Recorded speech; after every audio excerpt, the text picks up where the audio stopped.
store for on Saturday night. It's funny, a listener and longtime supporter of the Jeff Cameron Show asked me on Twitter. I saw it anyhow very early this morning. I think he asked me yesterday. Would this be a Cat 5 for Duke? Have I ever declared a Cat 5 for Duke? And I have never declared a Cat 5 for Duke, and I don't think I am here, but this would be the closest. This would be the closest maybe we would ever come. Duke's good. More on them in a moment. Let's kind of do big picture stuff here for a second to start the show. Midseason report, if you will. Let's start with the obvious. After all, this is a Florida State program, themed program, Jeff Cameron Show is, that has a lot to say about the rest of college football. It's true. Hell, for that matter, baseball, the NFL, antiques, your city, history, nature wanting to kill you, any number of other things. But central theme is Florida State. The Noles have played 6 games. The Noles have won 6 games, 3 at home, 2 on the road, 1 neutral site. Average score of those games, 42-18. 42-18. The game Saturday went exactly the way we thought it would. Looking at the numbers right here before me. Yep, defense dominated an outman team with very few weapons. Good work defense. Offense looked good. Well, sprinkling in, as they like to do every week, a series that makes you wonder, what in the hell is Mike Norvell doing? What in the hell is Jordan Travis doing? What in the hell with this offensive line? Any number of phrases you've used at various points watching this offense. But it's always, and this is the caveat we have every week when we have the conversation, it's very difficult to have a problem with an offense when they have 535 total yards, 344 passing yards, 191 rushing yards, 22 first downs, and they beat that ass. This is our quandary every week when we're like, yeah, but that doesn't look right, and this isn't good, and I wish this was better. And then you're like, it's 41-3, man. And they did whatever they wanted to do. But now it does get serious. And I said buckle up at the start of the show because now you're getting clearer pictures every Saturday. Those are being provided for you. You look around the country, you watch these other teams, and you assess them the way you assess us, and you say, where do we fit? And there are question marks, and there are things that you like and things that you worry about, and matchups that are off in the distance that you know are going to be problematic. And I see several of them. Beginning with Saturday's game against Duke, we probably catch a big-time break that Riley Leonard, I don't think he's going to play. I know they're going to try to convince us he's going to play. They already did. But I don't think it's likely. And if he does play, he'll be half of what he normally is because he's normally an exceptional runner. Not a good runner, an exceptional runner, as in he can run away from you. He's not one of these guys that just makes you miss and, it's a 15-yard gain. Like, he can take it to the house. He's a good runner. And he's a really good thrower. He's an NFL quarterback. He's going to go to the league. At some point, he'll go to the league. So if he's not playing, Florida State will be, obviously, as we already know, from the favorite out in Vegas. I think I saw 15. Did I see 15? Is that what I saw? Yeah, opened that I saw 15.5. Yeah. Which tells you what Vegas thinks about the quarterback situation. Yeah, they don't think he's playing. So here's the deal. I mean, when you really look at what's going to happen here, Duke is, and it's strange to say it, but I've watched a lot of them, partially because I've had money on them, partially because I kind of thought that was a great story last year. Mike Elko's a really good coach. They won 9 games a year ago, and you're like, look at Duke, okay. And they were a team that a year ago I watched and would make money off of because a lot of people just think, as we're wont to do, and as history suggests we should be, Duke's Duke. But they weren't Duke. They were good. They were like a legitimate football team. And they're an even more legitimate football team now. They're very physical on the defensive line. That is a problem. Our offensive line is average. Their defensive line is good. This will be an interesting matchup. You'd like to get healthy. You'd like to be healthy this week. It's an important week to get right. You're going to have to run an offense. It cannot be like it was at Clemson when you couldn't run the ball and you just threw it up. That cannot be the default. You're going to have to run an offense.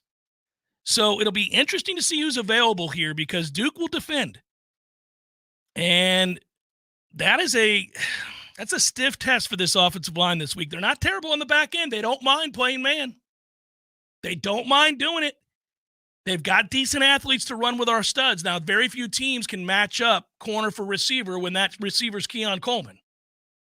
And if that receiver's Johnny Wilson, if he's back healthy, it's a problem because he's 6'7". So you've got some advantages there, but I think you're going to have to see the other aspects of the offense come to play if Florida State is able to win this game and certainly come anywhere close to covering that spread. Look, Duke beat Clemson. Their only loss was in the closing seconds to a pretty good Notre Dame team.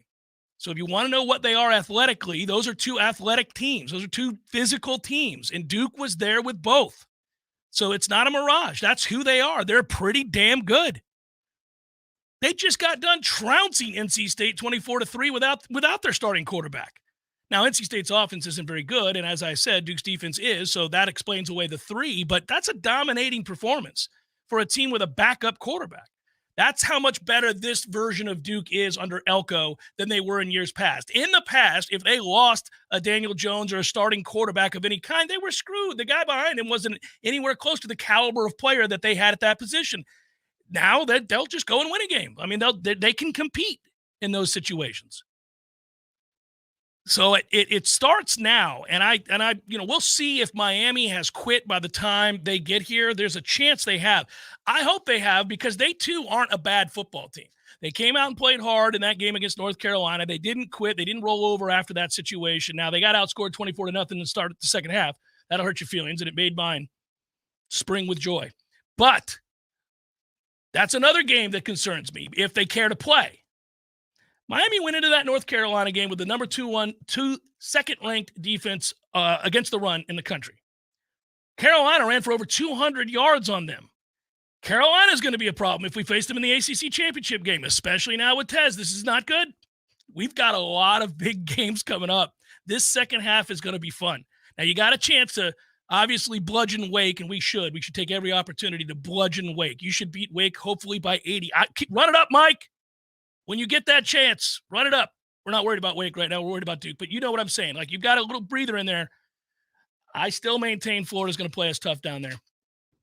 And then those bastards get some confidence because Graham Mertz throws for over 400 yards, and they come back down 10 in the final 4 minutes to beat South Carolina. And who knows? Maybe they begin to believe. So I think the second half of the season features a Florida State team that better have their ducks in a row, better start playing consistently well across the board. Now, if you're looking for encouraging signs, man, I will tell you that you got to be pretty proud of this defense right now. That Syracuse team was thoroughly outmatched. I'm with you. That's not – but this defense has been trending in the right direction lately. It certainly helps when you have a King Dent back. You can tell that, huh? You can tell that. If I wanted to, and I had it in my notes to do this because I keep forgetting to praise people that deserve praising. And I should say to you, I think I heard you last night, had it on the background. You guys were doing the smash, and you asked Ira a series of questions. And one of the questions was whatever it was that he was happy about, and then the one that has him concerned. And he said offensive line has him concerned. That's the right answer. Offensive line has me concerned too. But he talked about some of the surprises. And for me, buddy, we got to give credit to Byron Turner, and we got to give credit to Malcolm Ray. Those two players specifically have been very good for this team. Malcolm Ray's been better than Fabian Lovett, period.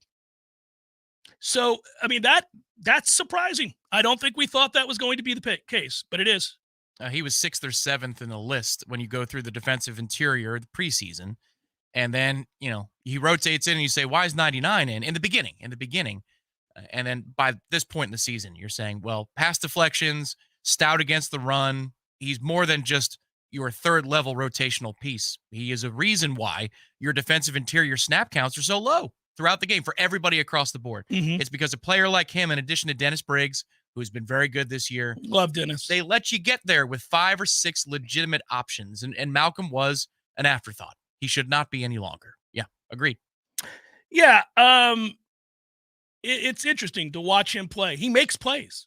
That he's not just a filler. He makes plays. Correct. He changes games. He is a impactful player.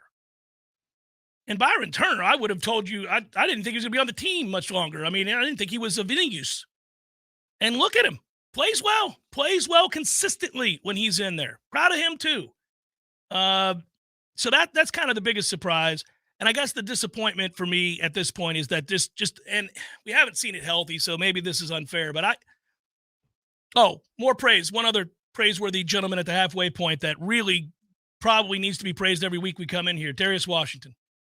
Holy moly, that kid, no matter where you put him on the offensive line, is a plus player. Hopefully he's healthy. Yeah. Yeah, got hurt, and that sucks because we need him.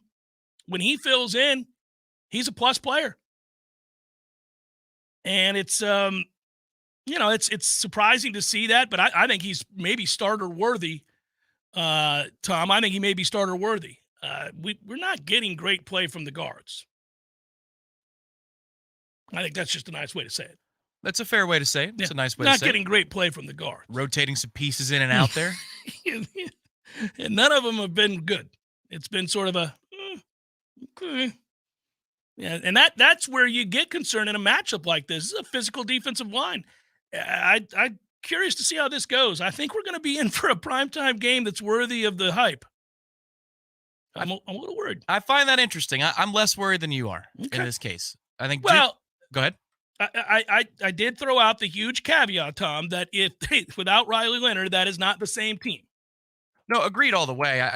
If you look at what Clemson did between the 20s, they ran all over this Duke defense. They ran all over him. In short, Syracuse defense performed better against Clemson's ground attack than Duke did. Right? I mean, that's empirical. That's just true. Shipley under 4 yards a carry against Syracuse. Mm-hmm. Shipley over 6 yards a carry against Duke. Yeah. Notre Dame somehow only scored, barely enough points in that situation. That was a physical battle. But they averaged 6 yards a play. That's not nothing. It's not great, but that's not terrible. My point was that you're not going to be able to just line up and be average up front like we have been at times on the offensive line and get away with just deciding, all right, well, this isn't working. Let's exploit it on the outside. That's not gonna be it. You have to run an offense. So oddly enough, I think this is a week where you're going to be able to be more successful running the football than you would think on paper. But because they're running up a lot of numbers. Duke is they played 2 legitimate games. Do not misunderstand. Yeah, they played 2 legitimate games, and they played well in both those games. But when you're talking about, and the coaching staff said today that they're top 10 in basically every category. Well, I mean, a lot of these games you can rack up some serious numbers by bringing good coordinated efforts to the table. They're not going to make mistakes, but I don't think that this is an overwhelming challenge in the way that Clemson's defense is. I'm not comparing Duke's defense to Clemson's. But if you look at the stats, they would say that they're about even. I don't agree with that. I agree with you on that, and I would say that this is all convenient for all of us to make our arguments using certain specific stats from certain games, because I would tell you that I knew we were going to run the ball all over Syracuse because we pre-guessed it. Syracuse doesn't match up with us. They can run that stupid-ass 3-3-5 all they want. We're going to run them up their ass every year. It's a silly defense against us. We dominated. We did it last year, did it again this year. It's going to keep happening. I hope they keep running that. But for whatever reason, it confuses the hell out of people. Other people, not us. Well, because we don't, the style of runs that we break out against that defense fit it nicely. And we break our own tendencies. We did it last year. We did it again this year. Yeah. D-Rob came on last night in the smash, and he broke it down in terms of the numbers. Not a whole lot of gap, mostly zone runs. They did that last year, so it's not novel. I love that we're fine against it. We own them. I mean, that game went exactly the way I thought it would go. We dominated on defense, and we were able to do kind of what we wanted to do on offense. I just like the comparison point that Syracuse did much better against Clemson's ground attack than Duke did. Clemson was able to run between the 20s at will. And so while I'm not saying that we are a gifted running team like we were last season, I'm saying there's an opportunity here for Florida State to get really some head of steam on the ground, change some of the momentum of the game in terms of at minimum field position, time of possession, put pressure on the Duke offense to respond. This is a good fit for us, Leonard or not. I like the fit of where this game is. I'm not picking us to lose. I don't want to give anybody the wrong impression. But well-coached teams that are physical demand that you earn it. And we haven't always had to earn it. So they have to earn it. You have to go out and earn what you get. Not saying we can't. Not saying we won't. But they have to be, I hope their mind's right for this game, because that is a physical team on the other side. They may be outmanned athletically, which is what you're pointing to, and I don't disagree with that. But they're smart, they're well-coached, and they hit. So it's going to be that you got to go take it. Well, the issue with Saturday's game, if you're going to take one, is situational. It's about situations and what are we doing, in certain moments where you scratch your head and you say, really? That's the decision we're going to make in a red zone possession. There's really 2 or 3 moments that you could be mad about. The rest of it is A-okay. It's aces. So we're trending in the right way, I think, substance-wise. Mm-hmm. And that's what getting back home mattered. Oh, getting some rest mattered. Yeah. And we got a lot of what we needed around the country on Saturday. This is a fun time. I love that we're launching into this right now. Obviously, it's all made possible by the fact that you're 6-0. You no matter what it looked like at times, you're 6-0. You did go on the road and snap a losing streak to Clemson. You beat that team. You really outperformed and shined greatly in the second half against LSU. And I actually think the further removed we get from that game, the more impressive it is, because not that LSU, we know what they are defensively, but LSU offensively is good. They put it on Auburn. Well, and Jaden Daniels is having a season. I mean, he's doing a lot of what he did last year. He's having a great year, and we owned his ass in the second half against LSU. That was a great performance from the Florida State defense in that game. So you've earned the 6-0, you've earned the ranking, you've earned the right to get excited about the rest of the way. I'm pointing out that the landmines here are different, because a year ago, when we came out of the stretch of losing 3 straight games, I looked at the schedule and went, oh, this is cake. I think we match up well here. A lot of these teams are hurt. A lot of them are offensively deficient. You know, when we looked at Georgia Tech and we looked at Syracuse and we looked at teams like that, I was like, we're probably going to beat that ass in a lot of these games. And we did. But I don't do that this year. This year we're 6-0, and we survived that stretch of the first 4 where he said, can you go 2-0 in the 2 biggest games? And we did. But now I look up and realize, okay, it's there for you, but you got to play well. You'll have to play well against Duke. Normally you see Duke on the schedule, you go automatic win. You're not saying that this year. You got to play. And you're going to do the same thing with, I think, really several of these teams that remain, not Wake. I think you should hammer Right. Wake. Yeah, no, you've got to earn it is correct. At first, when I saw that line, it was during the 4:00 window yesterday. The NFL is 15.5. I thought, wow. 2 things. Number one, of course, Vegas doesn't think the quarterback is going to go for Duke. But number 2, 15.5. That feels like a lot. I mean, it was only 7, just on the other side of 17 for Syracuse. You know, like, so you're saying that Syracuse and Duke pose about the same level of challenge to Florida State? But the more time I've had to reflect on it and look at some of the numbers, I have not looked at Duke yet in depth beyond the Clemson game, because I had to do it the other way when we were previewing Clemson. The better I feel. I look at that coaching staff today, again, Monday press conferences. This is not Clemson week where Mike Norvell looks shook by what he saw. Oh, right. No, he's happy. Yeah. They are happy. There's content. There's confidence in their eyes. Let's hope they're not content.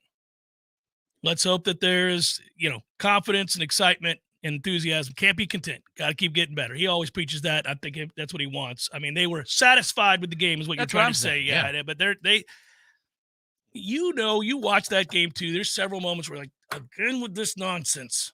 But again, the margin is so wide that we can have with this nonsense. It's because our talent level is so much better. We've raised the floor to a point where you can do that.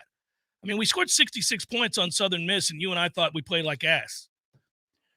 Didn't succeed on first and second down. Had to draw it up in the dirt in a couple of plays to extend drives. That's what I mean. You got to look at these things objectively. Like Syracuse was in trouble when they got off the bus. Beat up. Best talent is off the field. They're in a losing streak. They've been hammered, beleaguered. They don't match up well against us. The call of the game. This will be probably the 5th time I said this now, but the call of the game. First drive, second half. We send out all the reserves for our defensive front. Cold-blooded. And we get him in a 3rd and 9. And they run it up the gut. He's waving the white flag. Yes, he wanted to go home, Tom. It was obvious to me, too. It's the first drive of the second half in a 14-point game. Yeah, he's saying, well, Mike did something dumb down there on the 5, or else we'd really be getting blown out. So, oh boy, Dino. I mean, later in the half, he tries and he throws more. It made no sense. He makes no sense. It's Jeff Cameron Show, 93.3 Real Talk Radio, Warchant TV. Your local news now. Law enforcement announced Friday the discovery of skeletal remains believed to be of 2 men who have been missing for nearly 2 years to the day. The Jackson County Sheriff's Office found the remains last week after following a tip leading to a wooded area in Jacob City. Investigators said they believe the remains to be those of Stephon Gaines and Nicholas Hollis. The men were last seen in October of 2021, and since then, the Sheriff's Office has repeatedly asked the public for assistance investigating their disappearance. JCSO said in a press release they are still working to officially identify the remains. JCSO said they cannot disclose if foul play is suspected or if any arrests have been or will be made. FEMA has extended the deadline to register for disaster assistance for Hurricane Idalia survivors in Florida. Florida homeowners and renters in 8 counties who had uninsured losses caused by Hurricane Idalia have until November 29th to apply for the disaster assistance. This is Rachel and Nate with your Real Talk 93.3 local news update brought to you by Macklemore Systems, Tallahassee's go-to Mac store. Check them out online at MaclemoreSystems.com. This is meteorologist Paul Trombley with your Real Talk 93.3 weather update. Sunny skies and calm this afternoon with daytime highs approaching 67. Northwest winds 8 to 15 miles per hour. Lows around 48 tonight. Bright sunshine again tomorrow. Highs level off around 69. Dry with temperatures a bit below average Wednesday and Thursday, and highs from the low 70s to the upper 70s. This report is brought to you by the Lawn Johns. For all your landscaping and lawn care needs, visit thelawnjohns.com. Right now, 65. Siri, tell me a joke. The past, present, and future walk into a bar. It was tense. All jokes aside, the trained professionals at Mac & More Systems are serious about Apple products. For all your Mac repairs, call Mac & More Systems at 894-3622. 894-3622. Your next chance to splash into some cash with Swain Pools and Spas to win $1,000 is coming up at 2 p.m. Listen out for the keyword, and all you got to do is text the keyword for a chance to win $1,000. So everybody knows, Eddie, that you are a spectacular cook. Of course they know that. If they go into Bumpa's, the food is always good. I mean, everything on the menu. Mm-hmm. Everything at Gordo's is delicious. I always, of course, get the bungalow chungla, as I call it. The bungalow chung, Jeff. Is that what is the pork? The bungalow chung, Jeff. Okay, the bungalow chungla. It's delicious. All these things, all the items, everything you do, a master cook. But, sir, I would ask you, what is a skill that you possess that you're particularly proud of that nobody would know and that you could share with us here? Growing hair, Jeff. Growing hair. You're an asshole. Gordo's, bringing the flavor and flair of Cuban food to Tallahassee since 1996. This is an urgent alert for all radio listeners. Pinch a Penny Pools and Spas is inviting you to participate in a rare opportunity to put a brand new hot spring spa in your yard and make your hot tub dreams come true. From October 13th through October 23rd, all hot spring spas will be available for 0% interest financing for 60 months. For 10 days only, this is a rare opportunity available only at Pinch a Penny Pools and Spas on Greer Road. There are over 50 hot tubs in stock right now in their 12,000 square foot showroom. And from October 13th through the 23rd, you can pick your dream spa and take it home with 0% financing for 60 months. No extensions will be made on this offer. This is it for 10 days only. Take advantage of this incredibly hot offer from Hot Spring Spas from October 13th to October 23rd at Pinch a Penny Pools and Spas on Greer Road, just off Capitol Circle Northeast. Welcome back to the Jeff Cameron Show, sponsored by Legendary Home Loans, a mortgage experience designed around speed, simplicity, and customer service. Before you buy your next home, contact our friend Shannon Young with Legendary Home Loans. Visit FSUHomeLoans.com. FSUHomeLoans.com.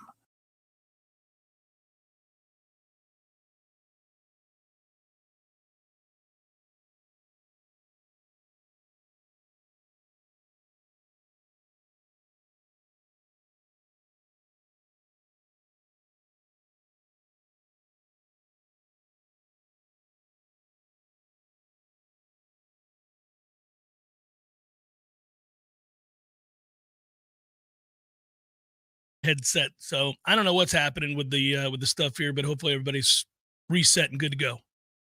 You don't see anything over there? We're good? No, it's strange. Most everybody who's refreshed has had a clean audio feed since then, so it's likely YouTube/Google backend stuff.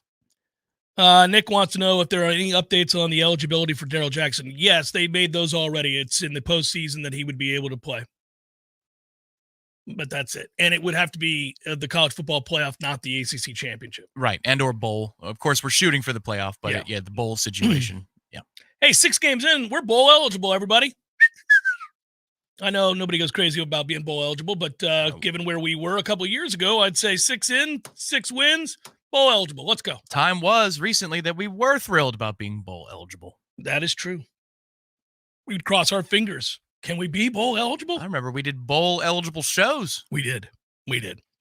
So it's going to be a weird, first of all, we got the game of the year this weekend. I don't know if you got a chance to sit down and really thoroughly enjoy it, but it was incredible, Washington and Oregon. That was the best football game I've seen in a long time. A lot of fun to watch that game play out.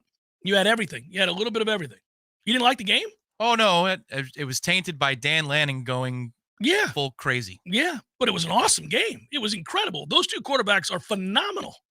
They continue to be. And those receivers are really good. They got talent galore. That's a fun team to watch. Those two teams are really good. That would be a fun – you make it a rematch. We'll see if we do. It really, if you think about the weekend, you had the Hail Mary in the Houston game. You got Dion blowing a 29-0 lead and then asking whether or not his players love football the same way he does. It's always him. Okay, Dion, man, shut up. You sound like a freaking idiot. After every game, he says something asinine. Then you got Jimbo losing on the road again, which is another game on the road. It's another loss for Texas A&M. 8 consecutive losses on the road for Texas A&M, everybody. You know, let's do it. I think they're going to pull the trigger. That'll be it. I'd fire his ass. They wanted to a year ago, but you most definitely have to now. He's been there 6 years. 6 years. And they're looking like an average-ass team with a ton of talent. A ton of talent. He's accomplished nothing in 6 years with that price tag. He has a trophy. Now, he'll get more than $70 million to walk away. And, you know, like a lot of these guys, he'll probably get another opportunity. I would just say this about him, and it's a really complex case. Enjoy the $70 million plus you'll receive to walk away. And take some of that money to go work on yourself and get some help. He probably views psychiatry as quackery. But there's a reason. And here's what I mean by this. I would be willing to bet it. I'd be willing to bet. Jimbo Fisher is one of 2 or 3 guys in the game of college football that I would put up there against anybody in terms of acumen for football.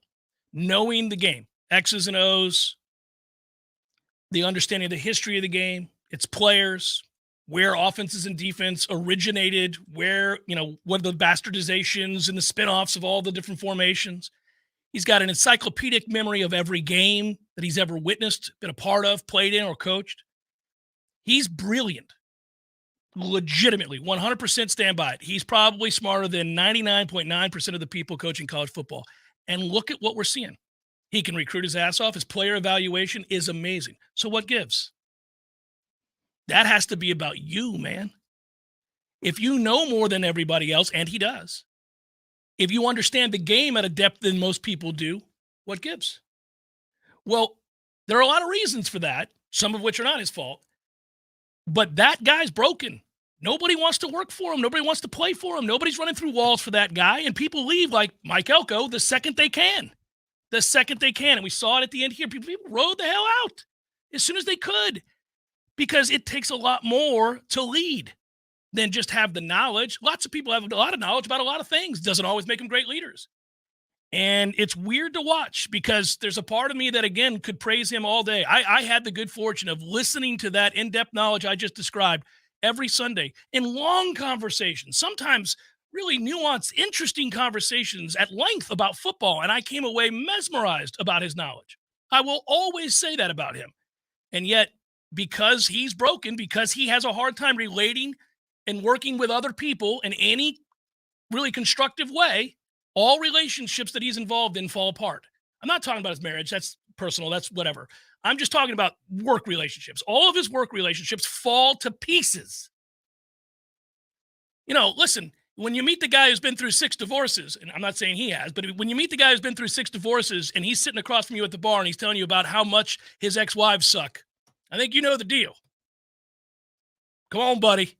There's one common denominator here. So that's him in a nutshell, and it's something to watch. It's really weird because I'll do something else. Like, think about what we're watching with, say, Miami. When you watch Miami, they got good young talent. I'm a little worried about them. They've got a lot of very good young talent. Physical, downhill. Yes. They got a lot of dudes, man. When you watch them, you're like, okay, this is going to be a problem. They got some guys. But that's his MO. Mario has always recruited well. But we can easily identify his problem, too. That would be the in-game stuff. You know, the actual coaching on Saturdays kind of eludes him, struggles in that realm. But he's an elite recruiter. And so it's when you got a guy like that, it's always a race against time. How quickly do you lose the people that you bring in? Maybe they're elite. Maybe they're really good. The quickest way to lose them is to lose games to, like, I don't know, Georgia Tech, because you don't take a knee. Now you lose a game. Now you lose a game to North Carolina, which there's no problem losing that game. North Carolina is legitimately good. Legitimately good. They've got one of the best quarterbacks in the country. They've got a running game. They're better on defense than I thought they were going to be. Up until Saturday night, they hadn't given up a game where they gave up 30 points. Nobody's been over 24. Now, 31 was in garbage time. They already had that game won. It was over. So, and now they've got an electrifying receiver to go along with the good one they already had. So now we got that. We'll cross that bridge. That's going to be a good game. The ACC may end up getting what they want. If we play North Carolina in the ACC championship game, that could be a classic 38-35, huge ratings. Holy moly, what a fun game this is to watch. The ACC rarely gets that in a championship game. Well, the ACC as a conference this year good. Is a lot better. It's a lot better. They've got three very good teams, two really good teams. I think Florida State and North Carolina are legitimately really good. But if you're talking about being battle tested at the end of a season, like the ACC in a lot of these years, the last 15 of them, their champion's not that tested by the conference schedule. This year, that's the opposite. Whoever wins this conference, and if it's us, we go to the playoff, we will be more ready for having played in the ACC than in previous seasons of what the ACC brings to the table. It's a tough league. And usually we say that tongue in cheek, like, tough league. No, it is. This is a tough league this year. It's good to see Louisville lose over the weekend, and we first guessed it. Sucker bet of the weekend. Yeah, it was easy, right? It was easy. But that we thought that's a bad line. They got their ass kicked. Yeah.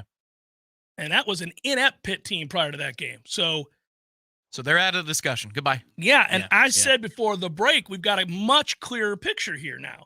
Southern Cal, goodbye. Thanks for playing. You're not part of the picture anymore. You've been on the fence. You've been kind of up against the ropes with a butt-sorry defense since the first game of the year, and now it finally caught up with you. You got outplayed. You were actually physically inferior. That was interesting to watch. So they got beat up. See ya, and they've still got a lot of tough games. Well, but that can tell us more about the Oregon-Washington game that we just watched. Is it a really compelling game between number 15 and number 17, or number 5 and number 7? USC can help color that spectrum a little Absolutely, bit more. they could. Yeah. Should be a lot of fun. So we get a clearer picture there. Okay, so Oregon loses that game to Washington. Fun game to watch. We'll see what they go on to do. Maybe the first of two games that they play against one another. I would have given anything to be in that stadium Saturday, though. That is the perfect weather. You get a matchup like that, man. It was overcast. Fun. My man is nuts. Dan Lanning is nuts. He's aggressive. Too much. Yes. It's too much. We're talking about 4th and goal from the 4. It's just too much, guys. It's just too much. We're talking about 4th and goal from the 4. Our head coach is coached with that coach. You're like, fellas. Yeah. Fellas. Well, what Mike did in our game was the most disrespectful thing I've seen in a long time. That is just, you are impotent, Syracuse. I don't think you pose any threat whatsoever. I'm just going to go for it willy-nilly. Hell, we could put it back on the 11. I'm going to go for it from the 11. What do I care? You can't score. We're going to roll it left and shrink the field. The whole thing was silly. I mean, that sequence was embarrassing. That was embarrassing. And you could tell he knew it. He knew it. But Dan Lanning said, hold my beer, and then did a keg stand. Well, I certainly would have punted there. Well, no, it's the one before half. Yes. Guy, it's a 1-point game at half. You might be losing. But you know what? Who's running into the tunnel with more vigor if it's a 1-point game at half? And then you do it again in the third quarter? Think those 6 points would have mattered down the stretch? To his credit, unlike half the coaches we saw after their losses this week, he owned it. He owned it. Yeah, and so did Mike. Yeah, Mike knew he did it. Mike knew he did it when at the time. Man, we teach Jordan 2 hands. He didn't do that. No crystal ball here. Here you go, man. When he talked about it, you could tell that was hubris. He went for it because he was mad. Yeah. Well, Mike, that's not a reason to go for it. I'm mad.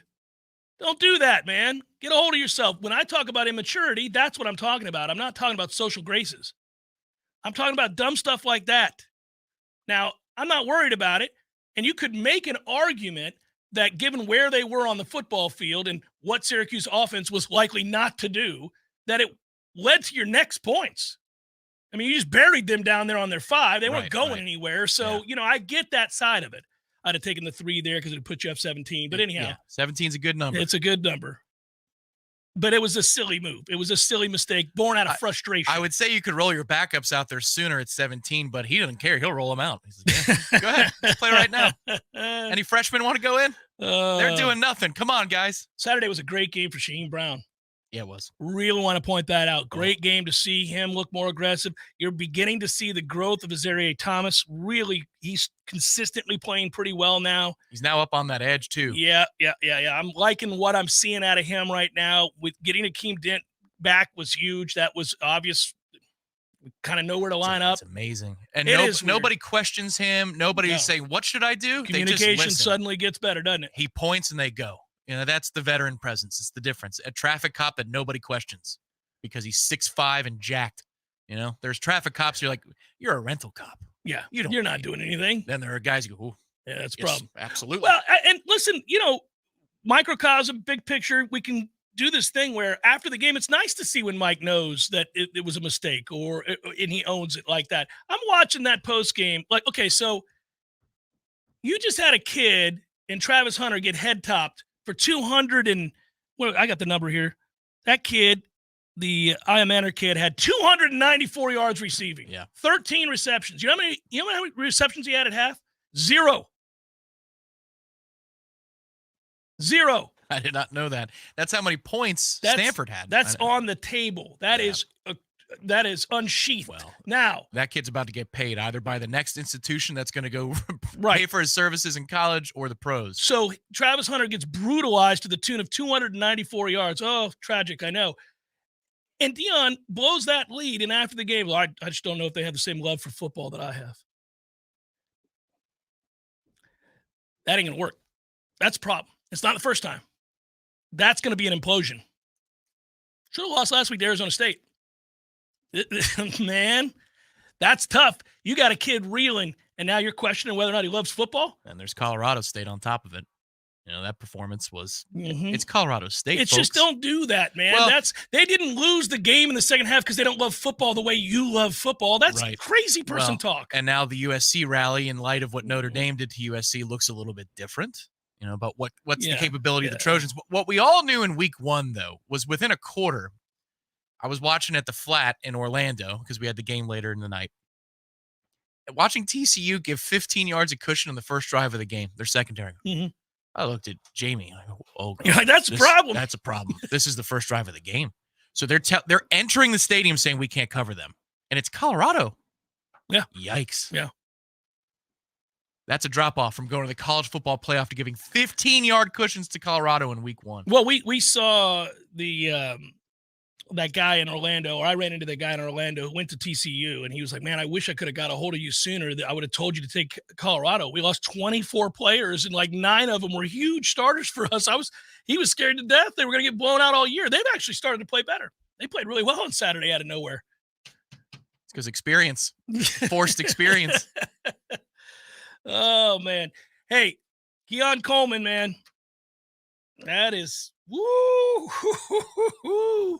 That's first-round talent right there. That is silly. Good job getting him out of the portal. My God. We needed that. That's a different level player right there. What are we without him? We're still a good team, but it's an interesting debate. We certainly were a little bit more diverse without Johnny Wilson out there, and that's not Johnny's fault. I'm saying you can learn from this. You can absolutely learn from this. Well, and the underneath game opened up everything. Like that shot down the field. What's different about the shot that we completed in rhythm? He's open. Yeah, he's wide open. It's not one-on-one. He's wide open. Right, because their eyes are closer to the line of scrimmage. We started underneath. Would make mention here the same sort of hoo laugh that I have when I see a special athlete like that. Hakeem. Dude. That is different. Yep. Do you think the vast majority of our rival fans who happened to be tuned in that moment went, no, are you kidding me? Really? That's what's waiting in the wings? That guy? That monster of a man running that fast with those moves? That was a runaway freight train. The second he caught it, you're like, that's housed. He's going to abuse this dude, and did, and then proceeded to do the same to everybody else. He's either going to run away, by, or over you. That is a big, strong man who has an awful lot of what for to him.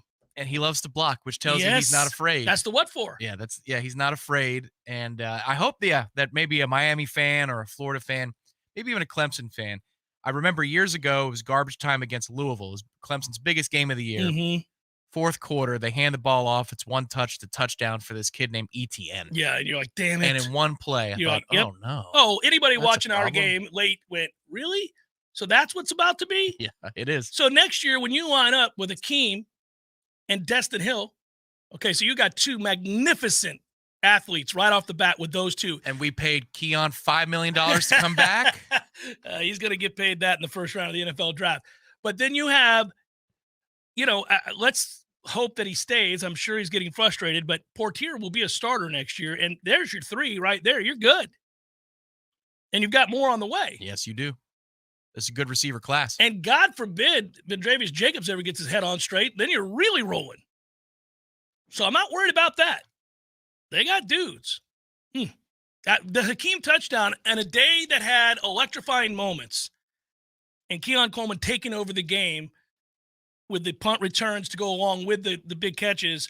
I'm thinking, I walked out of there going, man, the Hakeem Williams touchdown is my favorite touchdown of the year.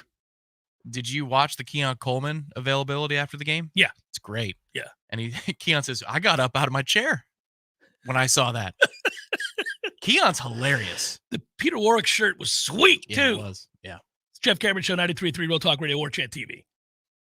Hey, no fans, our partner ISF Inc. is a national management and IT consulting firm located right here in Tallahassee, Florida, solving the future for state governments through strategy, process, and technology. As a trusted advisor for state governments, ISF knows the importance of defining a clear and detailed strategy. Our friends at ISF can help your organization create a strategy that sets you on a path to success. ISF, your vision plus our expertise brings your brilliant ideas to life. Visit ISF.com to learn more. ISF, solving the future. Widden Glass has been taking care of business since 1945. When you call Widden Glass, you're dealing with experienced, reliable professionals who offer only the best. Like Widden's top-of-the-line bath enclosures that provide style and luxury at an affordable price.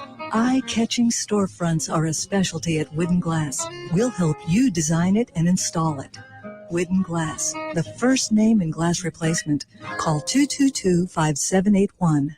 I'm Franklin, and I've been a Paul's Termite technician for well over 10 years. Working for a great company like Paul's Termite and Pest Control is a blessing for my family and myself. I get tremendous satisfaction knowing that the work I do helps protect most people's biggest investment, their homes, the place where they raise their families and build lifelong relationships. Paul's is a company that stands behind their commitments to customers and employees, and that makes me proud to represent them. I'm Jay. Having the privilege to work with people like Franklin and all of our employees is truly an honor. There is no doubt that the staff of Paul's Termite and Pest Control is the best in our industry. All of our people are local, and local really does mean something. We're North Floridians. Our kids go to school here. We shop here. We build relationships here, and we honor our commitments. To all of our customers, thanks for trusting us to protect your family, pets, and home. For the elimination of termites, any other pests, and a greener lawn too, call Paul's. We'll get them all. Honey, I just got a text from Dave. He wants us to come over for a barbecue. What's our excuse for not going? Oh, no need for an excuse anymore because Dave got a new girl from Hearth and Patio. Oh, thank goodness. Dave, we will be happy to join y'all this weekend, and congrats on the new grill from Hearth and Patio. My wife said she would bring potato salad. Hearth and Patio invites you to elevate your grilling game this year with one of their amazing grills from Fire Magic, Royal Master, or Blaze Grills. Call them today, 850-727-4282. That's 850-727-4282, or visit them online at hearthpatiotallahassee.com. Hearth and Patio, making barbecues great in the Sunshine State. Honey, Dave said no raisins in the potato salad this time. Call them today, 850-727-4282. That's 850-727-4282, or visit them online at hearthpatiotallahassee.com. The kids are back in school, and that means more homework, more projects, more research, and more screen time for the kids. These days, you can't get much done without using a phone, tablet, or computer, so you'll need all your devices working properly. Macklemore Systems is here to help. Not only can you get repairs, upgrades, and replacements, but you can also get expert advice, guidance, and consultations on how to maximize the use of your Apple gear. The Trapper Keepers are gone, and in this digital world, Macklemore Systems are your digital experts. Online at MacklemoreSystems.com. We all want more energy, more strength, more results. Well, welcome to Orange Theory Fitness as you take a step towards feeling more alive today. Backed by science, Orange Theory's heart rate monitored workout is scientifically designed to keep heart rates in a target zone, spiking metabolism and increasing energy. Orange Theory Fitness is a one-of-a-kind group personal training workout resulting in more energy, visible toning, and extra calorie burn for up to 36 hours. Experience a more vibrant life today with Orange Theory Fitness. To find out more, go to orangetheoryfitness.com. The Jeff Cameron Show, brought to you by Orange Theory Fitness. 2 Tallahassee locations, Midtown on Thomasville Road and Northside in the Village Common Shopping Center. Online at orangetheoryfitness.com.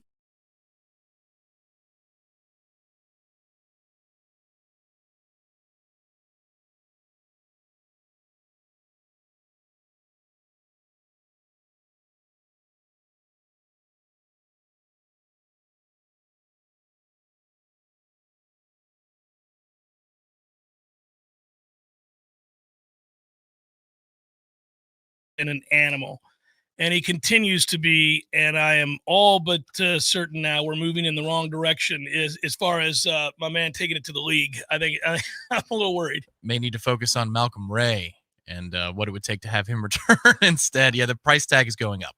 Retention price tag is going up. Yeah, he's they kept showing Verse on the sideline on the TV broadcast after the play. It's like, man, show 44.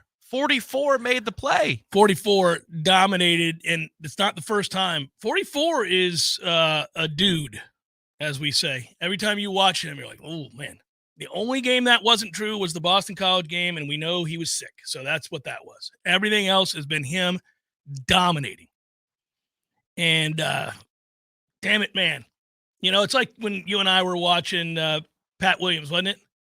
Well, that, but Fiondu was. Kevin Gelly, that's right. Yeah, when he started nailing threes on the regular, we're like, really? We're going to just introduce the straight-on three, and it's going to be automatic? That's going to be part of your game, too? But, yeah, so with him, we knew Farmer was poised to have a great season. Talked about it all camp. We came on these airwaves and said, man, Josh Farmer's a problem. He had just gotten so large in the offseason. He's huge. And when he played with leverage and want to, you thought, this is not good. I mean, meaning like he could be good enough to go to the league after this year, and that's not what we anticipated. But if you continue to get better up front like that, you're going to really be a problem for most teams you face in the run game. We do stop the run for the most part. I mean, you know, nobody stops it 100% of the time, but they do a good job. Traditional run especially. Absolutely. If they're trying to run between the tackles, good luck. You can try and do that all day. You're going to fail, but go for it.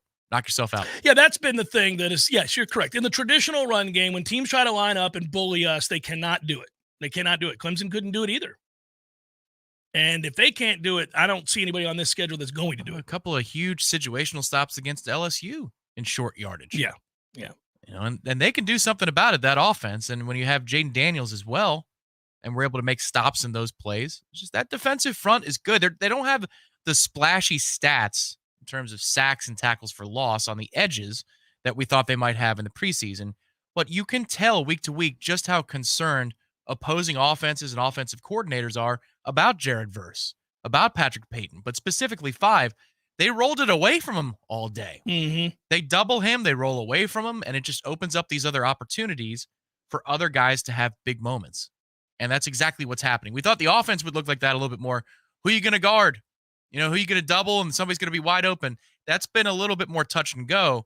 But the defensive line, I think, is doing exactly what we thought it was going to do, which is it eats because you have to pick your poison. And most teams are circling Jared Verse as the first option of what they're trying to shut down. So if you get, you know, with the ability, you know, I talked about this when Clemson's rise happened. It frustrated me.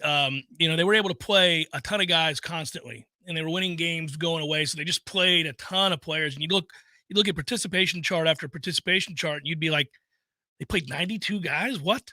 I mean, like, this is the silliest thing in the world. They just kept playing guys. Florida State's doing that right now. I mean, we play a lot of people every week. You're like, really? I don't know that I would put them in there, but okay. I mean, there's a lot of that. Quietly a big moment for Conrad Hussey. I know that there was a special teams play he'd like to have back, where he gets called for a hold, which was questionable. Mm-hmm. But then there's a scrum afterwards where you get dinged for 15, and that's not good. But, he made the splash play a week ago against Virginia Tech that galvanized everybody. I don't think it's an accident that we got a sack on the next play with violence because it woke the stadium up. Yeah. But he played a lot early in this game. Like, he was rewarded with more snaps when the game was in the balance. They're trying, man. They're trying to, elevate him quickly, and that's good to see. Well, you recognize the talent. You see the ability. You know what he brings to the table. If he just has an understanding of what they're running, he's going to be a plus-plus player for you. He's going to be an impactful player for you, and it probably happens this year. And as Mike has said repeatedly, we're not just playing guys to play them. We think they can help us win games right now. And I think that is certainly true of Hussey. Sometimes I think they play guys just to play them. But there are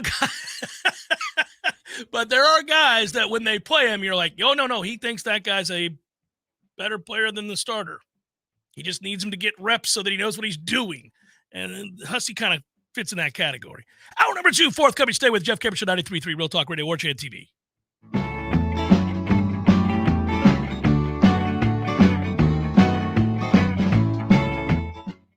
Fans, our partner ISF Inc. is a national management and IT consulting firm located right here in Tallahassee, Florida, solving the future for state governments through strategy, process, and technology. As a trusted advisor for state governments, ISF knows the importance of defining a clear and detailed strategy. Our friends at ISF can help your organization create a strategy that sets you on a path to success. ISF, your vision plus our expertise brings your brilliant ideas to life. Visit ISF.com to learn more. ISF, solving the future.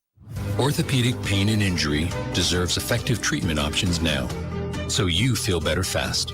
Whether you have joint pain that won't subside or an urgent orthopedic injury, we are the specialists to get you back on your feet. And there's only one thing better than fast care: expert care. We believe you deserve both. TOC, only experts. Learn more at teamtoc.com. Let me tell you what T-Spark stands for. It stands for strength, commitment, teamwork, and heart. We don't ever quit until we've got nothing left to give. Our team is unstoppable. Want a guaranteed win? Call T-Spark Enterprises for your next roofing or construction project.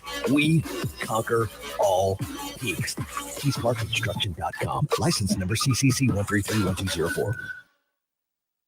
This is an urgent alert for all radio listeners. Pinch a Penny Pools and Spas is inviting you to participate in a rare opportunity to put a brand new hot spring spa in your yard and make your hot tub dreams come true. From October 13th to October 23rd, all hot spring spas will be available for 0% interest financing for 60 months.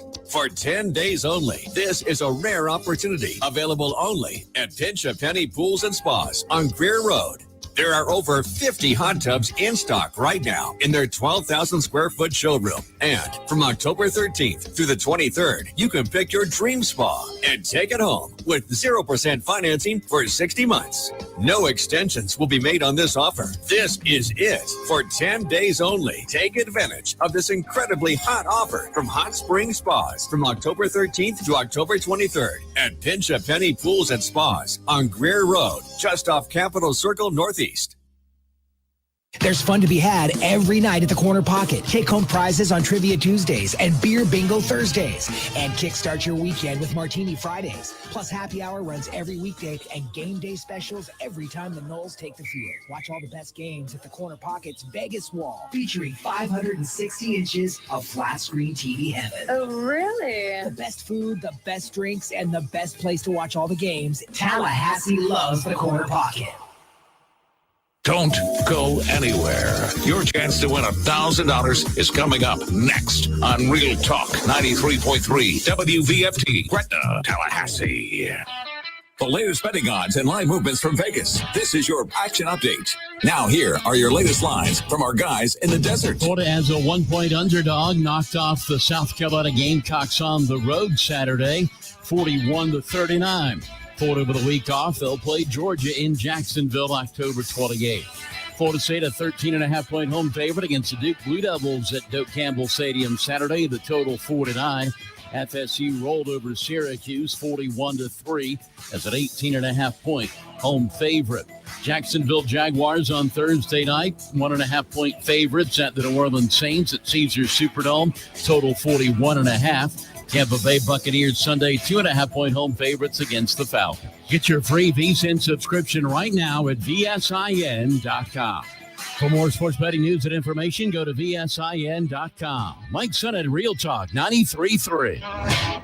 Yo, J Balvin here. Verizon just hooked me up with a new iPhone 15 Pro with titanium. How can you get one? By switching to my plan at the Verizon store, get the amazing new iPhone 15 Pro on them. When you trade in any iPhone, any model, any condition, guaranteed. And listen to my new song, Dientes, on your way to get the new iPhone 15 Pro. Don't miss out. Switch to my plan from Verizon today. It's your Verizon. $999.99, 128 gigabyte only. Device payment purchase or full retail purchase with new smartphone line and unlimited ultimate plan required. Less $1,000 trade-in or promo credit applied over 36 months. Promo credit ends if eligibility requirements are no longer met. 0% APR. You know that Big Bargain detergent jug is 80% water, right? 80% water? I thought I was getting a better deal because it's so big. If you want a better clean, Tide Pods are only 12% water. The rest is pure concentrated cleaning ingredients. Oh, pass me the intercom thingy. Attention shoppers, if you want a real deal, try Tide Pods. Don't pay for water, pay for clean. If it's got to be clean, it's got to be Tide Pods. Water content based on the leading bargain liquid detergent. There's no doubt that buying a home can feel overwhelming, especially if it's your first home. You're worried about location, school zones, square footage, inspections, insurance, loan approvals, interest rates, and of course, the price. Buying a home could be the most significant investment you've ever made. But there's good news. You have our friends at Legendary Home Loans, and they're on your side and in your corner. They're going to go to bat for you. Shannon Young from Legendary Home Loans can help first-time home buyers get up to $25,000 for your down payment. For first responders, veterans, teachers, military, and healthcare workers. And that's not all. Shannon is an expert navigator of the home loan terrain, and you can trust that he's going to get you the most competitive interest rates and guide you through the process every step of the way. Plus, Shannon will also get your closing costs reduced. It's the Hometown Heroes program at Legendary Home Loans. Give them a call today, 844-FSU-LOAN. That's 844-FSU-LOAN. Or go to FSUHomeLoans.com and ask for Shannon Young. NMLS number 2270-146. It's time to splash into cash with Swain Pools and Spas. Here's your next keyword. Take. T-A-K-E. Take. T-A-K-E. Take. Text that keyword now to 508-777-1000. That's 508-777-1000 for your chance to win $1,000. Sponsored by Swain Pools and Spas. We all want more energy, more strength, more results. Well, welcome to Orange Theory Fitness as you take a step towards feeling more alive today. Backed by science, Orange Theory's heart rate monitored workout is scientifically designed to keep heart rates in a target zone, spiking metabolism and increasing energy. Orange Theory Fitness is a one-of-a-kind group personal training workout resulting in more energy, visible toning, and extra calorie burn for up to 36 hours. Experience a more vibrant life today with Orange Theory Fitness. To find out more, go to orangetheoryfitness.com.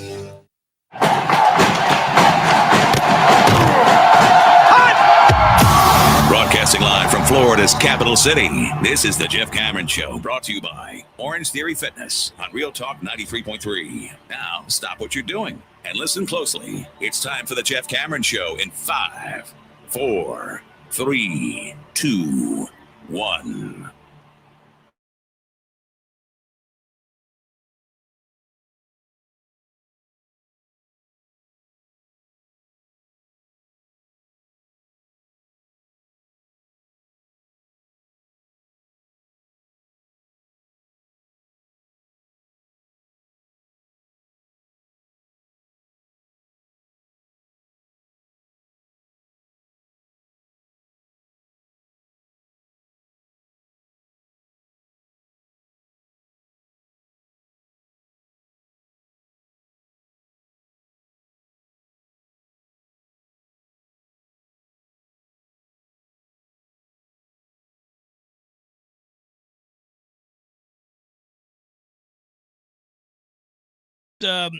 been high on Florida State this year, so I have imagined that there'll be some flowery language used to describe Mike Norvell and this program. And how could it not be? You know, when you think about it, we talked in the first hour about Washington and Oregon, what a good game that was, and Washington winning that game. So Florida State sits only behind Georgia and Washington for most consecutive games won nationally. Florida State has now won 12 in a row.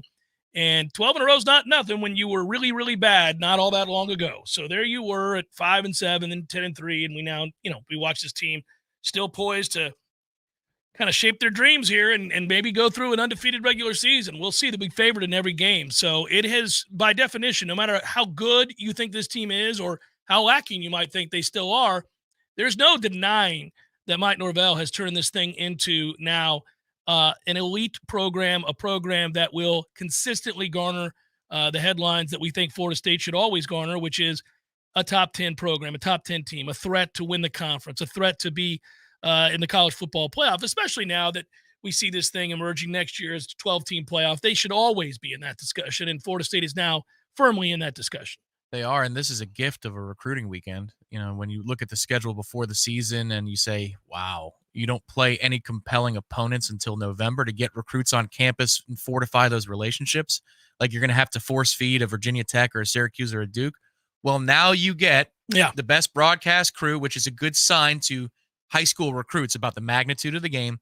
A 7:30 kickoff on ABC, Doak at night. Hell, we sold out and had good atmospheres for Virginia Tech and Syracuse. That place is going to be rocking on Saturday.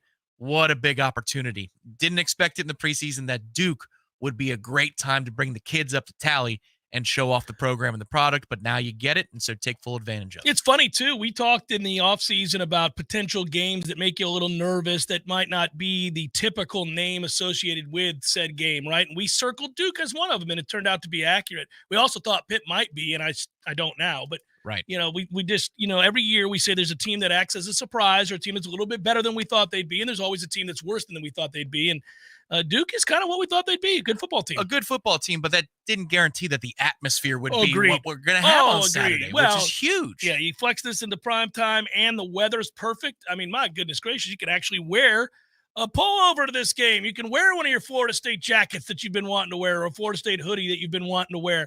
We buy them because they look sweet as hell. We get them in garnet and gold. We wear those suckers like once, twice if we're lucky, at least during football season. You're typically wearing them in February. Season's been long over. That's your chance.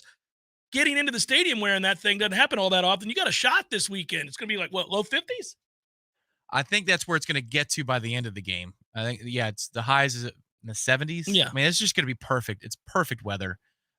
And again, the circumstances of this game, Duke is a good football team, but we're catching them at the right time in two ways because I think we're starting to peak.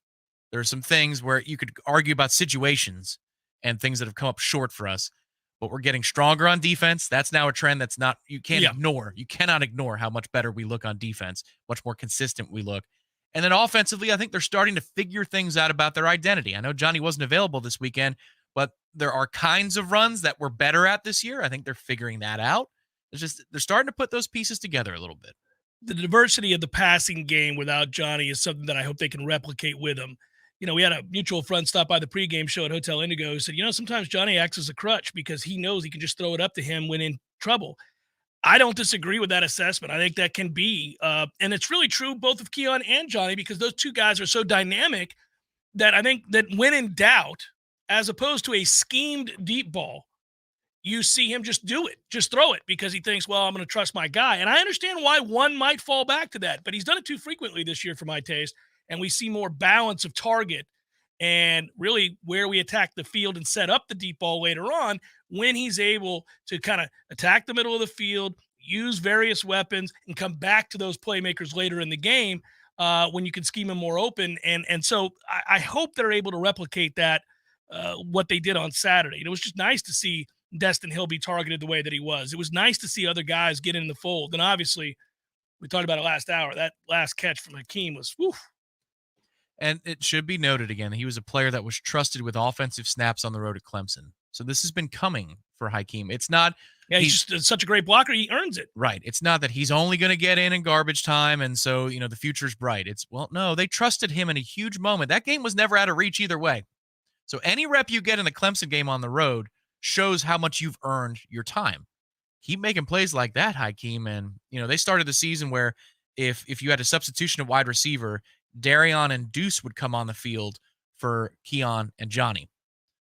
Is Hakeem going to be one of the first dudes off the bench?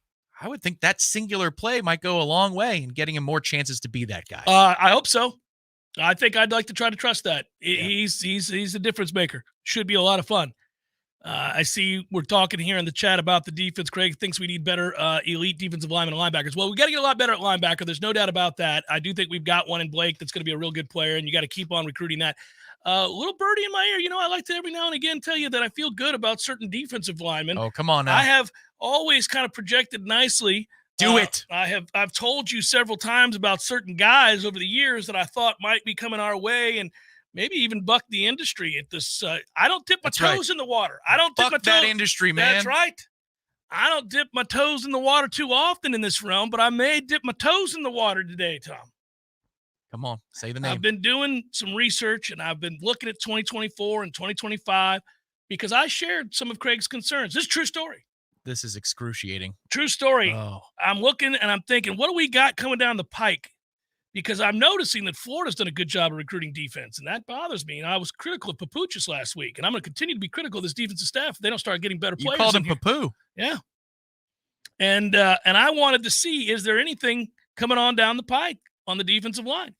And then I was told, a friend of mine. Come on now.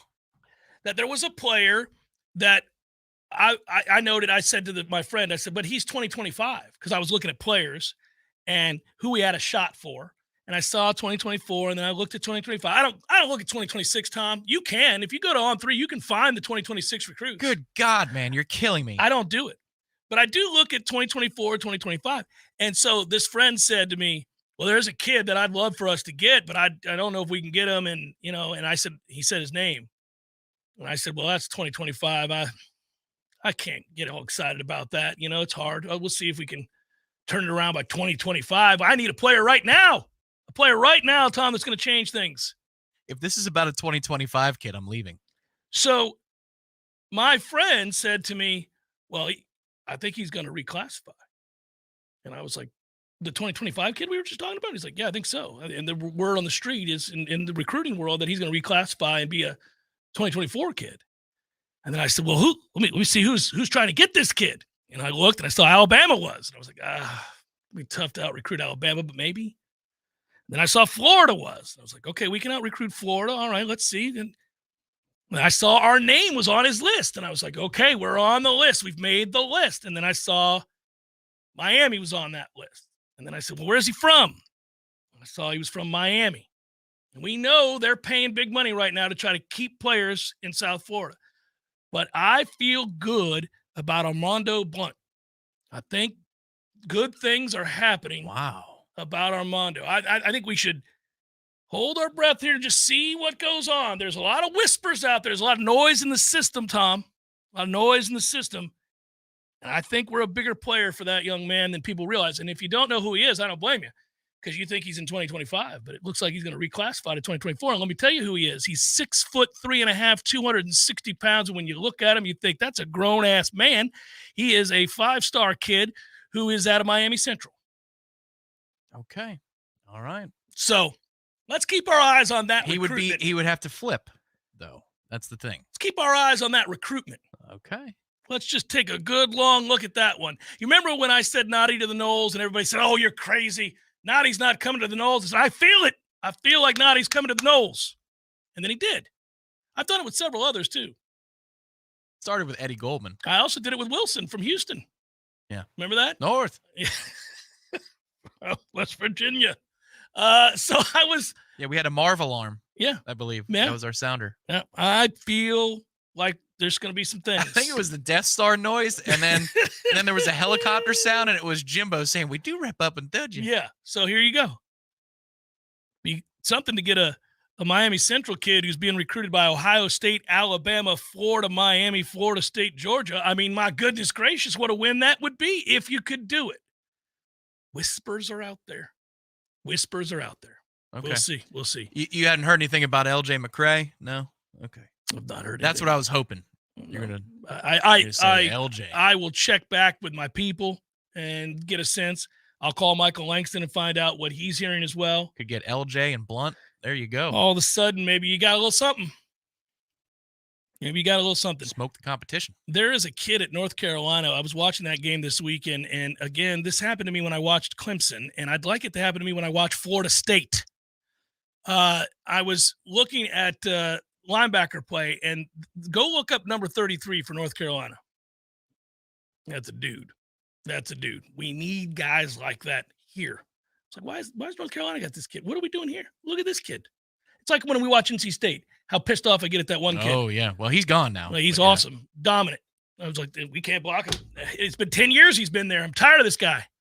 He's a dude in the half shirt. Yeah, that's right. You know who's got one of those? The Lions. How about that blonde-haired guy? Yeah. That guy's all over the place. Yeah. Not Leon. Fucking Detroit. Yeah, no. Well, can't miss opportunities to have a walk-in touchdown that you overthrow by 15 yards. You're not going to give any opportunities. And then the batted down pass, Evans would have scored a He's 90-yard gonna touchdown. He's going to walk in. Man. If he can catch it. That guy. Going straight to the Hall of Fame, deservedly. Right there. You're going to go to right there. You'll be at the enshrinement ceremony. Drawing butter on his hands. You'll be at the enshrinement ceremony, and they cut to the crowd, people freaking out, and you've got bug stuff on, and you're like, he is a permit. Okay. Every time they show Mike Evans make a play, I'm like, 2 fingers to my eyes, 2 fingers back to you, Mike. I mean, it's like clockwork in my house. The play happens yesterday, 3rd and whatever. He drops it. Oh, my God. And I point at my phone. And it's like, I do it now for, I I'm do like, it for kicks. There it is. All I said was what? You can't repeat it. I can't repeat that. Yeah. But I said, trying to trap me? Oh, what's your name? Fingers. There you go. That's what he is every time. Unbelievable. And it's always in a moment where you really need him to catch it. But it's not unbelievable. It's not unbelievable because he does it every game. Every game. He is the worst, best player I have ever seen. He can be the best player on an NFL Sunday. Yeah. In any game, he could close. be the best player on the field, and he could be the worst. It's crazy. Who does that? Mike Evans. That's my speech for him as he goes into the Hall of Fame. Thanks, Jeff. Appreciate it. The best, worst player you've ever seen is now a member of the Hall of Fame. Come on in. What's that say about your Hall of Fame? Yeah, no, it's so aggravating. That play. And I did, as soon as I texted you, I remember you were going to be like, I knew you were going to chuckle. I did. I knew. I mean, my God, Tom. You could walk up and hand it to him. It wouldn't be a better throw than that. It also just happens to be the number one foible of yours in football, which is catching the ball. You know, for me, it's more like a block in the back on a punt return. Yeah, pisses you off. Yeah. To no end. You see his nameplate. Yeah, you can see his nameplate. Yeah. There's no excuse. Unless you're trying to save your guy from death because it is Joey Porter for some reason on special teams and it's back in his heyday. And you know that he doesn't care about the flag. He's going to kill my guy. Then you block in the back. Right. Otherwise, let's leave him be. That's my number one thing. For you, it's always about catch the damn ball. I mean, you're a professional wide receiver. I'm not asking you to make Keon Coleman-like catches. That catch Keon Coleman makes is above and beyond. I don't expect him to make that. You see that, you go, oh, my God, that's incredible. Then you watch Mike Evans get hit right in the effing hands, and nobody's around him on 3rd and long to keep a drive alive. And just Were you more impressed by that catch or some of the moves he broke out on the punt returns? Yeah, because that came out of nowhere. We haven't really seen him do it. He looked good in camp at times, but those types of moves in a short area, that was shades of Greg Reed. Oh, yeah, no, that was fun to watch. It was like he was tired of being average in punt return and just decided to turn it on. I think he would tell you that, too. I think so. He's like, okay, I'm done with this. I'm going to be good today. And he was. He was phenomenal. But he hasn't been in the punt return game. He's not. He's been right on the mill. Nothing to write home about. Got to do better. And then he was electrifying. Bam. Yeah. I will tell you, the Dino Babers press conference is bizarre. Like, that guy might not love a team like he loves Florida State. There may not be another team, including Syracuse, that he loves more than Florida State. He prattles on and says crazy things all the time about all of our guys, like they're the greatest players he's ever seen. I'm like, oh, they're good, Dino. Settle down now. Been around football a long time. I mean, there have been a lot of really good players. He's seen a lot of really good players, but he'll tell you that, like, Jordan Travis is freaking Joe Montana. You know, he's like Tom Wilkinson in Michael Clayton. Michael, I love you. And he takes off his Syracuse polo. Yeah. I'm coming over there. I'm going to be an analyst right now. Yeah, he loves us. It's nuts how much he loves us. It's excessive. Like, if you just said, I have a feeling that if you just said to him, here, say the backup for whatever position, it doesn't even get in, just any backup. He'd be, oh, that kid's special. I mean, Christ touched him the day he was born. Have you ever seen anything like that on a football field? I'm like, Dino, Jesus. That's pretty much what he said about Keon. It's crazy. Jeff Cameron Show 93.3 Real Talk Radio, Warchant TV. Hey, no fans, our partner ISF Inc. is a national management and IT consulting firm located right here in Tallahassee, Florida, solving the future for state governments through strategy, process, and technology. As a trusted advisor for state governments, ISF knows the importance of defining a clear and detailed strategy. Our friends at ISF can help your organization create a strategy that sets you on a path to success. ISF, your vision plus our expertise brings your brilliant ideas to life. Visit ISF.com to learn more. ISF, solving the future. Widden Glass has been taking care of business since 1945. When you call Widden Glass, you're dealing with experienced, reliable professionals who offer only the best. Like Widden's top-of-the-line bath enclosures that provide style and luxury at an affordable price. Eye-catching storefronts are a specialty at Widden Glass. We'll help you design it and install it. Widden Glass, the first name in glass replacement. Call 222-5781.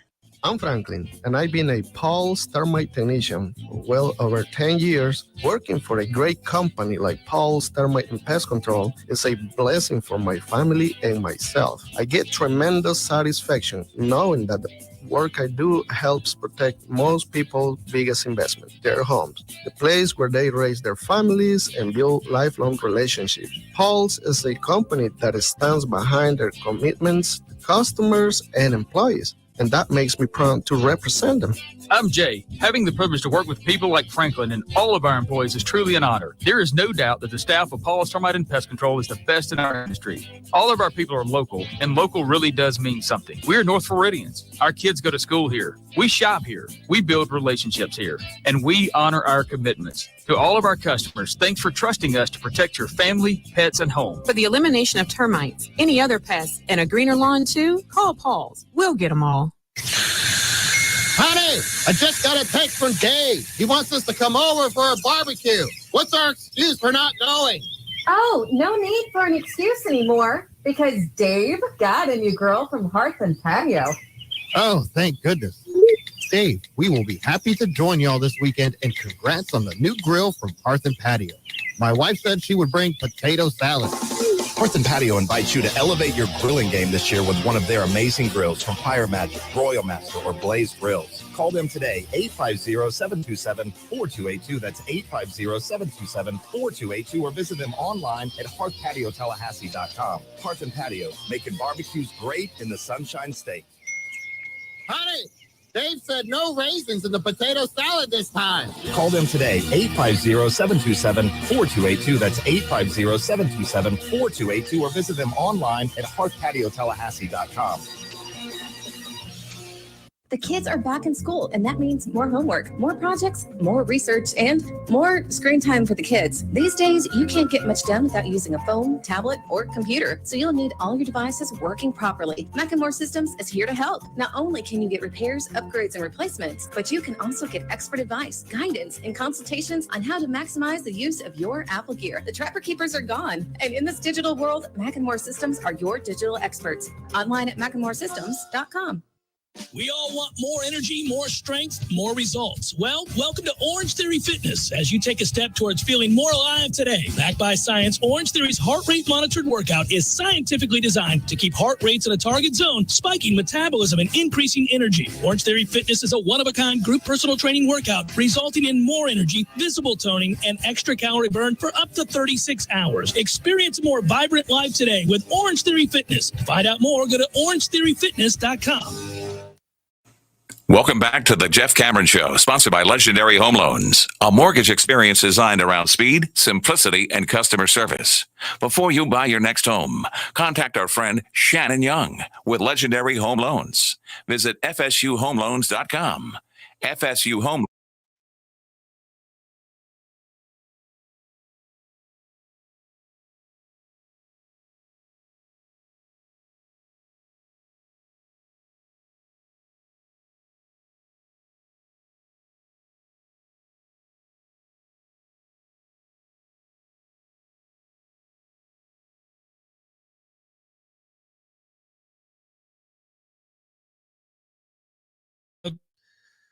I shouldn't say free. I mean, you can basically get it for free right now. It's unbelievable. The deal's, what's our YouTube deal? That's still going? And the YouTube deal is $1 for 2 months. Good God, man. You use the code FSU and the number 1. Like I said, basically free. Yeah. And then you'd be able to read 321, for example. So that's a good idea. We'll talk to Ira in a second. A very short period of time before he comes on, I will just say, I wonder, it was probably way before your time. I realize that now, but rest in peace, Suzanne Summers. Yeah. You did not watch Three's Company, or you did? Three's Company was about the time I would fall asleep. Because when we first moved to Florida from New York, I was in this little bunk at the base of my parents' bed because they were constructing a space for me to live. They didn't have enough bedrooms. And so there would be like Murphy Brown, Seinfeld, and then Three's Company would come on. And I just remembered the theme of that song as I fell asleep every night. Mm-hmm. And then I remember watching it on TBS when I was a little kid. My mom would go, "Oh, no. We're not watching Three's Company right now because everything is suggestive." Everything is a sexual innuendo. Yeah. Yeah. Did you know that the theme song "Come and Knock on Our Door"? You know that song that comes. Yeah, that's what. Yeah. You know that was performed originally by Ray Charles. Really? Yeah. No, I did not know that. There you go. I'll throw a little something in there too for you. Wow. Yeah. And in the wake of Suzanne Summers' death, I learned something. Yeah, and I'll give credit. Suzanne Summers was a bombshell. Obviously, everybody was in love with her, and there was the shorts that she wore, and everybody's like, "Oh my goodness gracious!" But I was a Joyce DeWitt guy. Now this is a moment to honor Suzanne Summers, but it's a chance for me to talk about Joyce DeWitt. between how you would introduce Mike Evans and Canton. Yeah. And at the wake for Suzanne Summers, I'd be like, Suzanne was special, wasn't she? But my God, folks, you ever take a good long look at Joyce DeWitt in that show? There she is. Hey, Joyce, I see you're here today. We're all better having looked upon you for all those years. Joyce DeWitt, still alive, still here. She was cute. Did you ever catch Three's Company, folks? Mike, I know you couldn't have. Mike, sorry. Yeah. Sit down, Mike. Yeah. No, so all of that said, I used to love Three's Company. And I would laugh at that show, even though if I look back on it now, it wasn't funny. But everything is a period piece a lot of times. You know, a lot of comedy does not age well. Like You're right. That's one of them. It's just true. Like a lot of shows don't age well. You'll see it was funny for that time. It was introducing something, but now it's commonplace. So it doesn't. When you go back and look at it, you're like, oh, I've seen a million of these. So was the Super Don Knotts first or second? Because I know they changed. He was second. The first one was Norman Fell.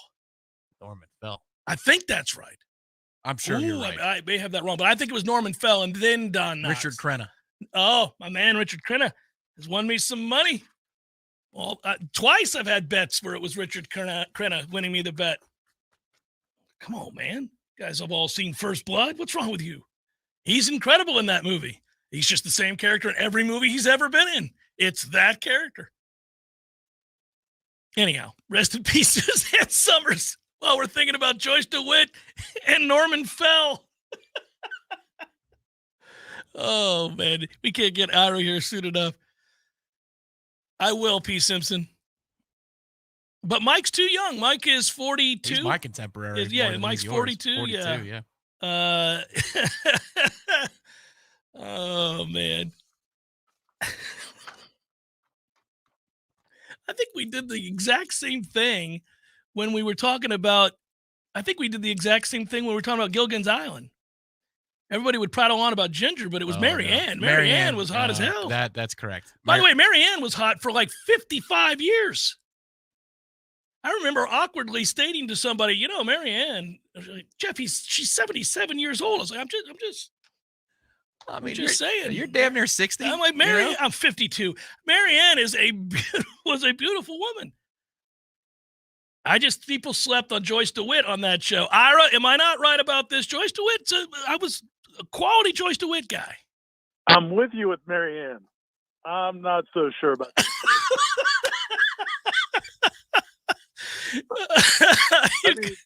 I liked her as a person. She was quality. But Suzanne Summers had some stuff going on, buddy. Suzanne Summers did. And we could make off-color jokes that would not be appropriate on this airwaves right now about how a nation viewed Suzanne Summers of a certain age. That is correct. I always just thought Joyce DeWitt got overlooked. Those were very powerful legs. That's all I'm saying. Hey, you stand by it, buddy. I'm going to stand by it. Talk you out of it. Favorite thing about Saturday was? Looking back on it, I actually felt better about it than I did at the time. That second quarter was a little bit gross there. Mm-hmm. They squandered some opportunities to score. But then when I look back at it overall, I came away more impressed. I went back and watched it, and I think what really impressed me was I just saw some relentlessness in effort on both sides of the ball and special teams. I mean, it seemed like almost every play I watched, even till late in the game, guys were just playing with tremendous passion and effort, and it's just good to see that, especially in a game that you had in hand pretty early on. It's funny you say that. You and I have the exact same feeling about this game. In the moment, I was pissed that they did it again, that they couldn't leave well enough alone, that they had to butcher something like they do every week that leaves us all frustrated for a moment, and it seems to come out of nowhere. There was also another series in this game that was gross, and I think it was Florida State's second series when they were up 7-0, and we go 3 and out, and all 3 are asinine plays. Jordan doesn't know what he's doing. He gets sacked on one. Another time he holds the ball too long, misses a target by 50 yards. Right. And then, that series was hideous. I don't know how that happens, but at least once a game, you have a series where you go, what was that? And I guess that's just who they are. But you're right. The more I look back on it, the more I thought, okay, this was a team doing what they should do to an outmatched team. They dominated this game. Well, I think, man, if you've got a combination of very good talent, which they have, a lot of experience, which they have, and if you just play really hard, good things are going to happen. So I think to me, that's where, I'm kind of focusing. It was interesting to hear Mike Norvell and Alex Atkins both talk today about the number of missed assignments on offense. And then when you combine that with some of the frustration we saw from Jordan Travis during that game, I think that might explain why some things were disjointed in the first half. And I think it probably has a lot more to do with players not named Jordan Travis. So they have to get that stuff ironed out, especially against a really good defense this week. But again, I think the things are coming together for this team. What'll be interesting is I think that unlike last year, we came out of the 3-game losing streak last year, and I came on here and said, you know what, I think they're going to win the rest of their games. I thought the schedule set up nicely for it. Now they've been so impressive so far this year. They're 6-0. They won the games they had to win. They ended a losing streak against Clemson. They're rightfully the number 4 team in the country. They're geared for the playoff. And yet you feel like this is going to be a rockier road down the stretch here. I think this Duke team starts a road that's going to be kind of tough. You got to go take it. Not saying they won't do it, but Duke is well coached. They're very physical up front. I think you pointed out last night on the Smash, and I agree with you that the offensive line is not as good as we thought it was going to be. They're a little bit inconsistent. They've also been banged up.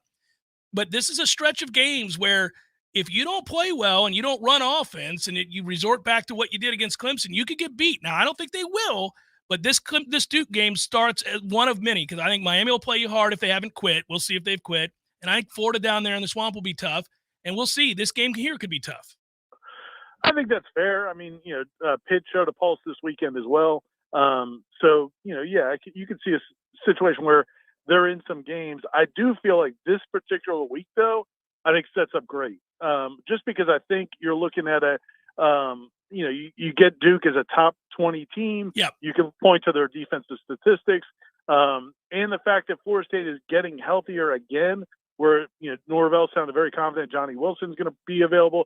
He said he practiced late last week. Said Bless Harris is definitely going to be available.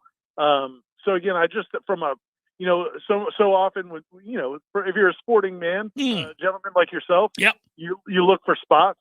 I really think Florida State's in a great spot in this game. Now it'll be a challenge, but I do think Florida State's going to play really, really well. Yeah, and if Duke is without their quarterback Riley Leonard, then this becomes a really tough task. Obviously, it's one thing to or even if he's just limited. Correct. Yeah, if he's not able to run around, because when he runs, he is a talented runner. He can run away from you. And, we don't think he's going to do that, even if he plays. So that's a good point by you.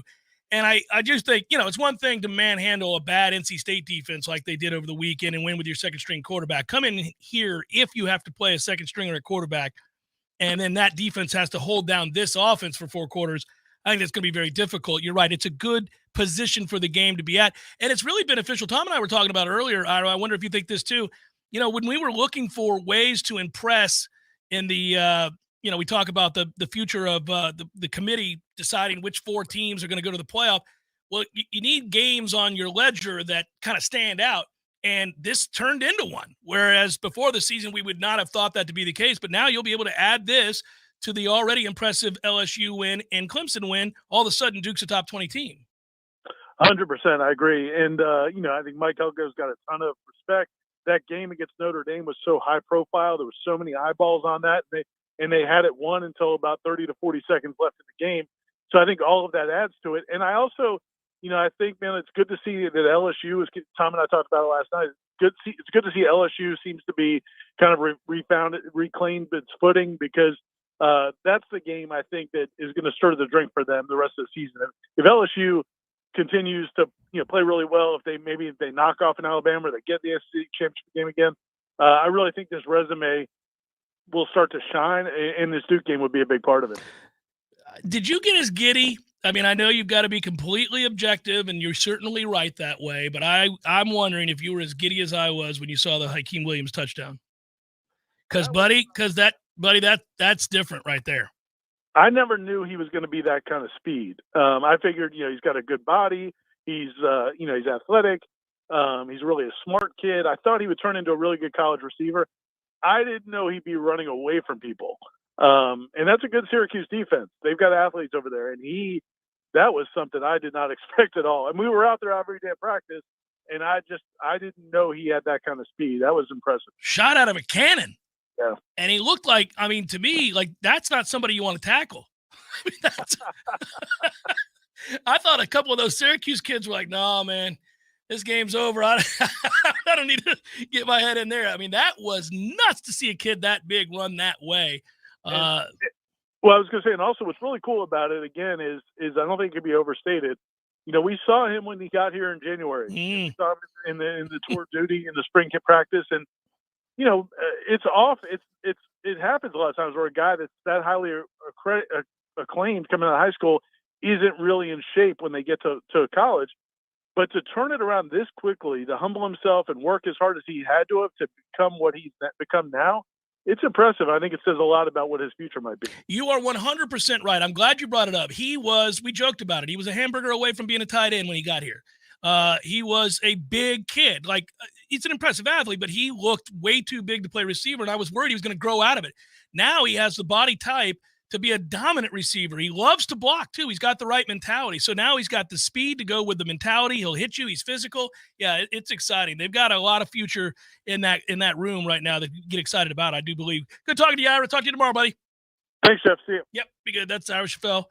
We did not agree with my Joyce DeWitt take. That's really what I took away from our conversation.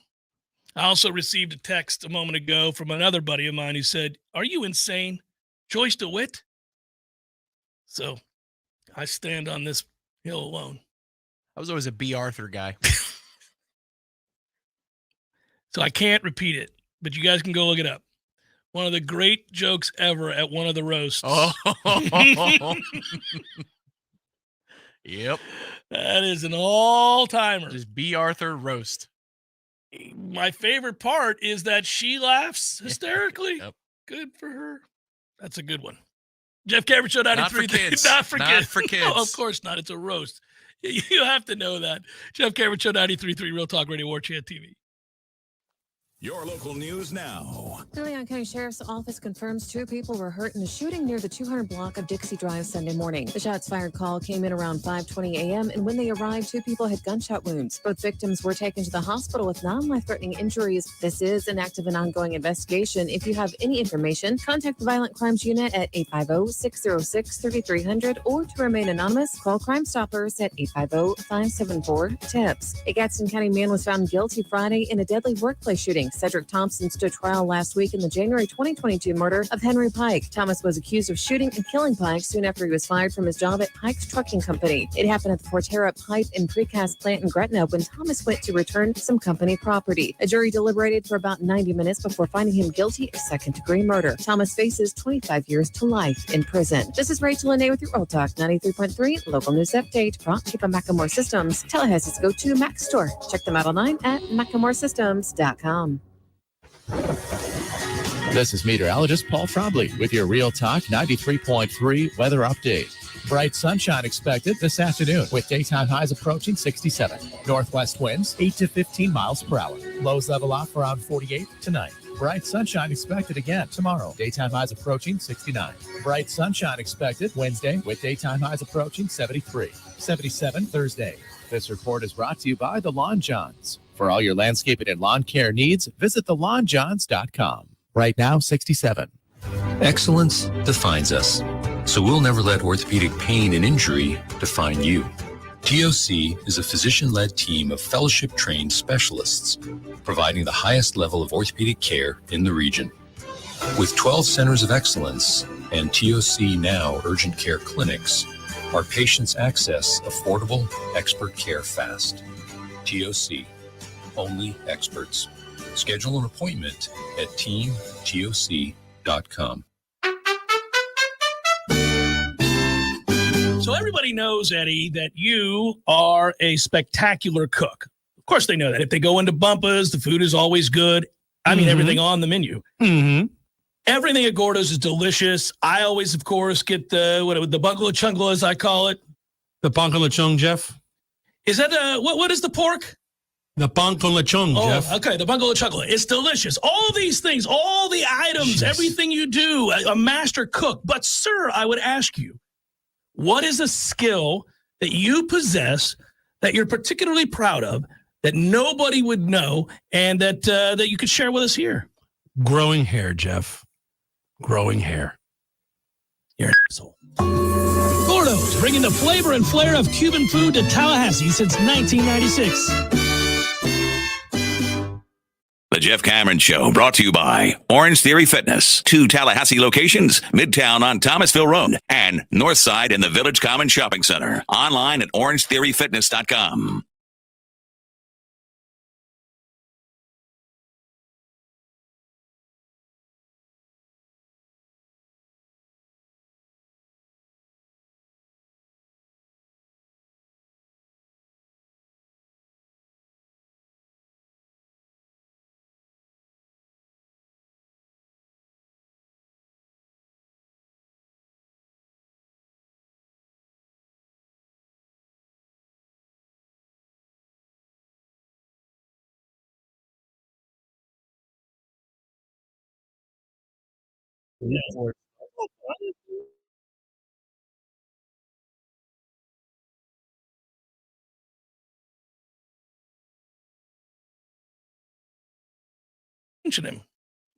Didn't mention him. They're looking more decisive. Just they're getting downhill. They're playing more aggressive. I think they found a rhythm of the things they want to call, the things that fit. Now, just hopefully they're healthy enough. Darius Washington, when Mike Norvell was going through injuries this week, it sounded like Darius on a Monday. I don't know. Doesn't sound so great for availability this weekend against Duke.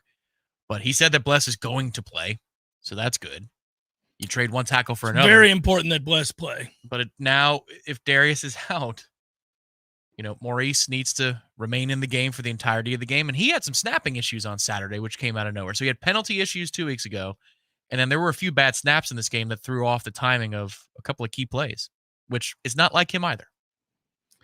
Yeah, I would like to see this offensive line be Robert Scott, Casey Roddick, Maurice Smith, Darius Washington, Bless Harris.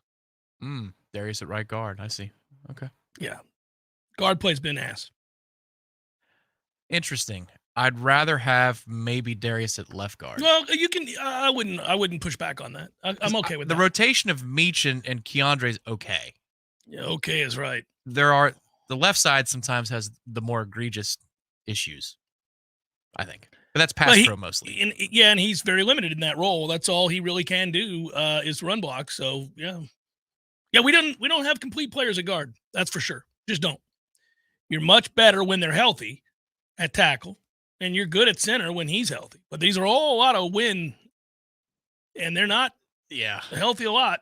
It was a tough, his worst moment was a tough one for Robert in that 3-man rush where Jordan gets hurt before the end of the half. Yeah, that's a hell of a block to miss. It's a toughie. But he was forced into action because Darius had an issue that I don't know that Robert was going to play that many snaps, but I was glad he was able to hold up and do it. When he moves on, when Jordan is off to the NFL draft, I'd really like to get an answer on how it is that if he is hit ever, it is always an injured shoulder or hand. Always. It's like he's just been shot in the shoulder every time he gets up. Arms here, dragging ass. Is he playing with a dislocated shoulder, game in and game out? He better be. He better be. Because otherwise he does it all the time. Well, the way he landed at BC was violent. Yeah, and his arm was here, and it was a silly way to land. But I just don't understand. I just don't understand how if every time you get hit, no matter what, your left shoulder is just done. Can't use it. It's kind of annoying, frankly. I don't know. Now again, hear that. You're feeling like MJ Walker here. A little bit. There's some MJ Walker vibes to this. Because then miraculously, about a quarter later, it's always fine. It's always just fine. Well, they overblew it on the broadcast when he's going before the break. There's no time left, so he's just going in to get treatment early. Well, this is not good and news. you know they're going to say you don't want to see him do that, right? Yeah. It's like, hold on, guys. If there was a possession left in the half, I hear you, but we're not getting the ball back. So, he's going in to get started on the treatment. Makes sense. The shot, I'm assuming. Yeah, and I all jokes aside, although I'm obviously insinuating that it is annoying to me because it seems like no matter what, it's always hurting. But I will say, if in fact it is hurt, if it's I don't know. I have no knowledge of this. This is me speculating. This is not anything other than that. Is it just that he's playing on a he's got a compromised shoulder that he's having to play through, and he can with those painkiller shots and whatever, and then he's able to get through it. If that's the case, fine. It's like Christian Ponder. We used to say about Christian Ponder all the time, you're allowed to not fumble when you get tackled. Like every sack does not have to turn into a quarterback fumble. I feel that way every time Jordan gets hit. I'm like, you don't have to always be hurt. I mean, you can get up and just play. Your shoulder doesn't have to. I mean, he lets it be known. Yeah. That was a shot, though. He got rocked. That's a direct but it doesn't shot. matter. It's always that. And I'm like, okay, man. That doesn't happen, though, when he runs the ball. You notice when he runs the ball and he takes contact, typically you don't see any kind of issue arise. Well, he's going to need to be able to run the ball, I think, again, in some of the bigger games we play. I am telling you, it seems to me that if we can take care of business, and there will be some moments that will be dicey, that will be tense, it does seem to me we're going to be in for a collision course against a very good North Carolina team. I disagree with Lee Sterling completely. I think North Carolina is very good. And I will allow for the fact, as you said, and have pointed out numerous times, rightfully so, I did it when he was back at Texas. You do it every year about North Carolina. Mack Brown will find a way to lose a game he has no business losing. That is true. He's done it every year he's been there. He did it at Texas year in and year out, save for the Vince Williams year. So Vince Young. Sorry, I just partial to our Vince Williams. That would have been really impressive to win a national title with Vince Williams at quarterback. Hey, good athlete. Carlos was the better athlete, obviously. But no, I mean, he does. So I'll allow for the fact that could happen to them. But they really have some key pieces to be a problem for everybody they face. Okay, so let's just look ahead and say that both teams take care of business and the collision course happens. It's Charlotte, North Carolina, first weekend in December, primetime kick. Florida State, North Carolina for the right to go to the college football playoff. Woo. Doesn't that feel like something? It'd be a great game. The game total, the over-under. What do you think that number is? 6. 65? I was going to say 62. Okay. Is that number higher or lower than the number of Zaxby's that we have in our Tallahassee area? What do you think? Lower. There Lower. are 66 Zaxby's in town. Okay, all right. 66. That's solid on a Monday in October. Well, it's such a good day to eat Zaxby's. What day isn't? But especially on a day like this where you can order your Zaxby's from one of the 66 locations here in town. And you're 6-0. Sixes are wild. And then you could go sit on a park bench and enjoy the gigantic chicken sandwich or the new chicken Philly, either one. Get that split top bun going, buddy. Also, what is 6 plus 6 plus 6? 18. That's correct. Magic number as well. Golden Chief status. More than 18. That's right. Over 18. We got it. I do need to text Danny. It's a simple question, Tom. I just need to text him. When is the anniversary? Is it when the season concludes? Can we get to 19 years? Can we start saying 19 years? Did you jump on board, 18 years ago in October because there was a big win? He said, you know what? I'm done. I'm a Golden Chief booster.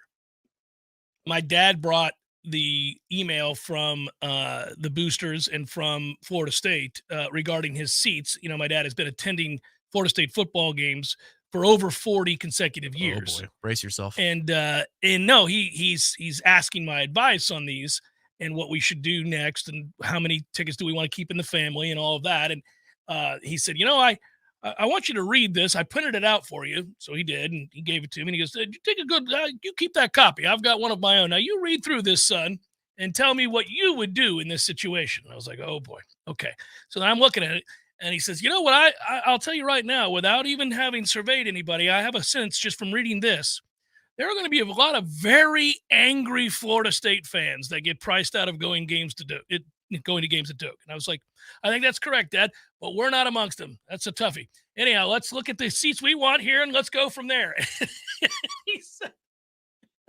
he said, yes, I know, but son, and then we got into a deeper discussion, which I'm not going to elaborate on here, but you can see this is an undertaking, and I get it. I mean, one of the things that they have to do at Doak, and that is part of this, is they've got to get up to code when it comes to the disability laws, and right. they have to do that amongst many other things. And we've said many times that this is a race to try to provide the amount of amenities that one can have watching at their house. Watching at a bar or whatever. Well, yeah, what they're telling you is that 1,000 people who are season ticket holders are not nearly as valuable to them as, 20 people in a suite times 3 in the same area. Correct. Yes. That's what they're telling you. Financially, that's what they're telling you. Yes. Yeah, because it's more stable and it's a higher base income. And so it's going to piss some people off, but it's worth it. It's worth it to us to piss off people who've been coming to games for decades because there's a light at the end of the tunnel and we need the money. It's the financial gain that they're going to get. What happens is, though, it gets very personal for those people who were here when it was the erector's set and the end zones were open in the corners and you had the noise spear and the balloons release, like my dad, who did all those things and has been coming since it was wooden bleachers. And they're right to feel that way because college football is about a personal connection. And it's tough, though, because you can also say that the university is right to try to upgrade the amenities and the experience of a home football game. They have to do it. They've got to keep up with the Joneses, and they got to be able to make more money.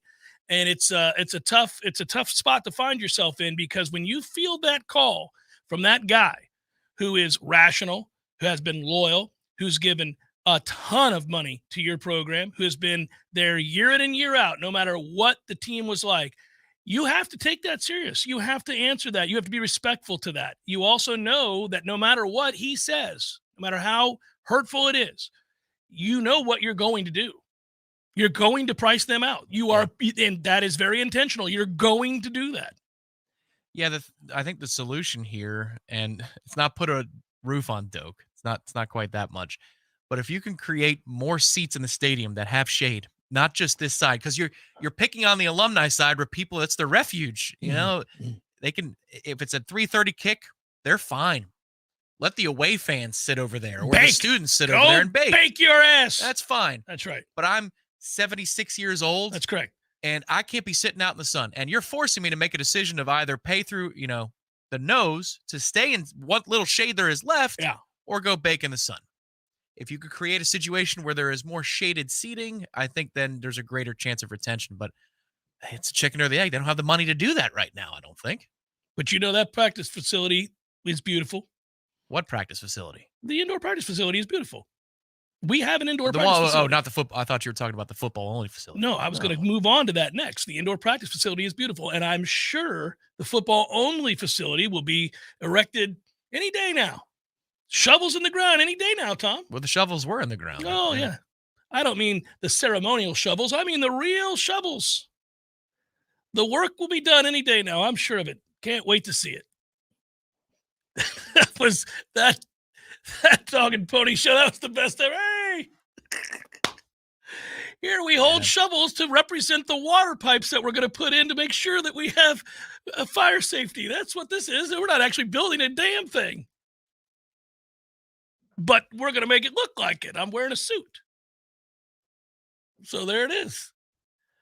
Yeah, that's a toughie. I mean, people are looking around like, where is it? Is it good? Are we going to? It said it was going to be right here. Check the brake lines to your car. It's just funny. Come on now. I think we saw that. We know what the deal is. Any day now, guys. I'll drive myself when we're going places. It's like, I'll take my own car. I should have done a probable, shouldn't I? We have one tonight, don't we? How much time do we have left in the show? Not much. Time for one probable. Well, there is only one probable, correct? It's time for, how you say, with the pitching, probables? Well, I was wrong. There's two tonight. I forgot. Yes, 4:37 p.m. Nathan Eovaldi, Framber Valdez, followed by D-backs, Philly, Zach Gowen, Zach Wheeler. That's it. That's all. Let's look at those. The shower is on at the moment.